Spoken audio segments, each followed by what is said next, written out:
ஓம் நம சிவாய சிவாய நமக சிவே சிவ சிவ சிவ ஓம் நமோ நாரத நாராயணாய நமக. நமக்கு இப்பொழுதெல்லாம் என்ன தேவை? எல்லோரும் வீடு வாங்கிவிட்டார்கள். 1000 10,000 இல்லாமல் பல 1000 கோடி செலவு பண்ணி 2 கோடி 3 கோடி 4 கோடி அளவுக்கே வீடு வாங்கிவிட்டார்களே. நமது இருந்த இடத்தையும் கொடுத்துவிட்டு அம்போவென்று நிற்கிறோமே. வீடு கட்ட வசதியே இல்லை. அப்படியே கட்டுவதற்கு யாராவது பணம் கொடுத்தால் பக்கத்து வீட்டுக்காரன் தொந்தரவு தாங்கலையா, இடப்பிரச்சனை பண்ணுறான், உள்ளே வரக்கூடாதுங்கிறான், அளக்க விடக்கூடாதுங்கிறான், முன்னாடி போகக்கூடாது பின்னாடி போகக்கூடாதுங்கிறான். இப்படி அருகில் உள்ளவர்கள் வம்பிழுக்கும். ஏன் உங்களுடைய கூட பிறந்தவர்கள், உறவினர்கள், சுற்றத்தாரும் இந்த தவறை செய்வார்கள்.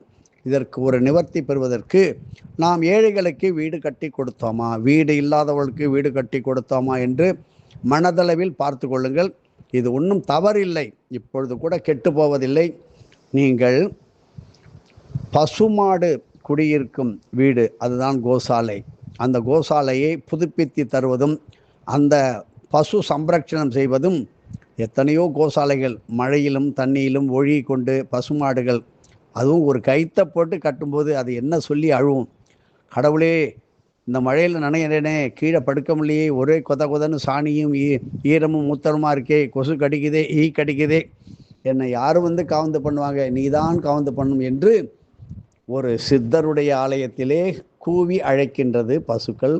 சென்னை மயிலாப்பூர் சித்திரக்குளம் அருகில் உள்ள குழந்தைவேல் சுவாமிகள், முத்தையா சுவாமிகள் எல்லோருக்கும் இப்போ பிரபலம் படுத்தியாச்சு. நம்ம வாத்தியார் சொன்னது அந்த இடத்திற்கு மிக அவசரமாக, ஏனென்றால் மழை காலம் வர இருக்கின்றது. இப்பொழுதே அதற்கான ஏற்பாடுகள் செய்தாகிவிட்டது. உங்களுடைய கண்டிப்பாக எந்த விதமான மறுப்பும் சொல்லாமல் மனமாற தாராளமாக, சிமெண்ட் ஏதோ 100 மூட்டை தேவைப்படுதுங்கிறாங்க, டைல்ஸ் தேவைப்படுதுங்கிறாங்க, அப்படி அவர்களுடைய தொடர்பு கொண்டு தேவையான உதவிகளை செய்து பசுமாடுகளை நன்றாக இருப்பதற்கு நீங்கள் உதவி செய்தால், நீங்கள் அந்த இடம் கட்டி முடிப்பதற்குள் பல 1000 சிவாலயம் கும்பாபிஷேகம் செய்தால் என்ன பலனோ, காசியில் கங்கையில் நீராடினால் என்ன பலனோ, அதைவிட பல லட்சம் கோடி மடங்கு பலன்களை அப்படியே ஆசிகளாக பல கோடி தேவாதி தேவர்கள், 33 கோடி தேவர்கள் அந்த உறைந்திருக்கும் அந்த பசுவானது, அப்பாடி அவன் நல்லா இருக்கட்டும்னு கண்டிப்பாக பசு பேசும். அந்த கோசாலையை நிர்வகிக்கிறவர்கள் மிகவும் சிரமப்பட்டு கொண்டு வருவதாக நமக்கு தகவல் வந்துவிட்டது. நாம் எல்லோரும் முயற்சி செய்வோம். பல பேர் 1 கோடி எடுத்தால் தேர் ஓடுமா ஓடாதா, அதுபோல் மனம் வைத்தால் கண்டிப்பாக நடக்கலாம்.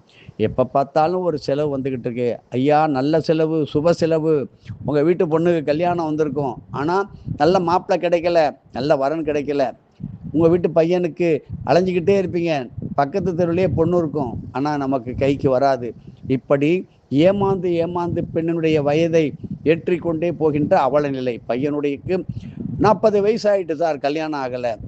அவர்களெல்லாம் கூட இதில் ஈடுபடுவது கண்டிப்பாக உடனடியாக குழந்தை பாக்கியம், திருமண பாக்கியம், நல்ல வீடு, ஏன் செல்வ கடாட்சம் குறையாது. வற்றாத செல்வத்தை தருகின்ற அற்புதமான கோசாலை. நீங்களே நேரடியாக செல்லலாம், நீங்கள் போய் பராமரிக்கலாம், உதவி செய்யலாம்.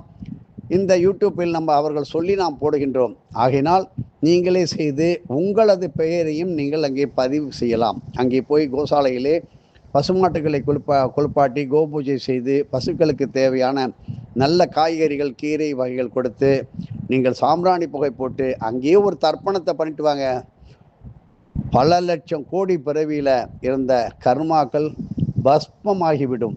அப்புறம் நீங்கள் செல்வந்தர்களாக இருப்பீர்கள். ஆனாலும் இப்படி பல கோசாலைகளுக்கு உதவி செய்யுங்கள். திருவண்ணாமலையில் வாத்தியாருடைய திருக்கரங்களால் ஆரம்பித்த கோசாலை பார்த்து வருகின்றோம். இப்படி நான் கோசாலைகளை சொல்லிக்கொண்டே போனால் பிருந்தாவனம், மதுரா, அயோத்தி, இப்படி பல இடங்களிலும் சொல்ல முடியும். குருவாயூர், பல இடங்களும் சொல்ல முடியும். அங்கே நல்ல சௌரியமாக பண்ணிவிட்டார். காரணம், அவர் ஒரு பரம ஏழையாக இருந்து இன்று பல லட்சம் கோடிக்கு அதிபதியாக இருப்பதால் அவரே முன்வந்து பல 100 பசுக்களை அங்கே கொண்டு போய் வைத்து பசுமடம் கட்டி நிர்வகித்தும் வருகின்றார். அந்த அளவிற்கு நீங்களும் வருவீர்கள். ஊரான் பிள்ளையை ஊட்டி வளர்த்தால் தன் பிள்ளை தானா வளருமா வளராதா? அப்படி பசுக்களுக்கு செய்தவன் கெட்டே போக மாட்டான். எந்த இறைவனுக்கே சொன்னால் கூட என்ன சொல்வான், என்னுடைய அடியாருக்கு, என்னை நம்பி இருக்கின்ற ஒரு சித்தனுடைய ஜீவாலயத்தில் இருக்கின்ற பசுகளுக்கு செய்யும்போது அந்த சித்தனே உங்களுடன் இருந்து வழிகாட்டுவான். உடனடியாக இந்த எண்ணை தொடர்பு கொள்ளுங்கள். ஜிபே நம்பர் தருகிறேன். 9840084553 9840084553 வசந்தி இவர்கள் தான் நிர்வாகம் பண்ணுறாங்க. நீங்கள் போய் நீங்களே செய்யலாம், எந்த பொருள் தேவையோ வாங்கி கொடுக்கலாம். ஆகையினால் தயவு செய்து மயிலாப்பூரை சுற்றியுள்ள எத்தனையோ நல் உள்ளம் கொண்டவர்களும் இருக்கின்றீர்கள். திருவல்லிக்கேணியிலும் இருக்கின்றீர்கள், மந்தவெளியில் இருக்கின்றீர்கள், சென்னை மாநகரம் பூரா நல்ல உள்ளம் கொண்டவர்கள் இருக்கின்றீர்கள். உள்ளே போய் அந்த பசுமாட்டுக்கு ஒரு அவுத்தீரை கொடுத்துட்டு வெளியில் வர முடியல, கீழே வழுக்கிட்டு விழுந்துறாங்க. அந்த பசுமாடு தடக்கு புடக்குன்னு ஆடி கீழே வந்து ஒரு பசுமாடு கால் முறிந்து விட்டது. அதுக்கும் உதவி செய்யுங்கள். நீங்கள் நன்றாக இருப்பீர்கள், நீடோடி வாழ்வீர்கள். எதுவும் என்னுடையதல்ல, அனைத்தும் உன்னுடைய அருளால் அருணாச்சலா.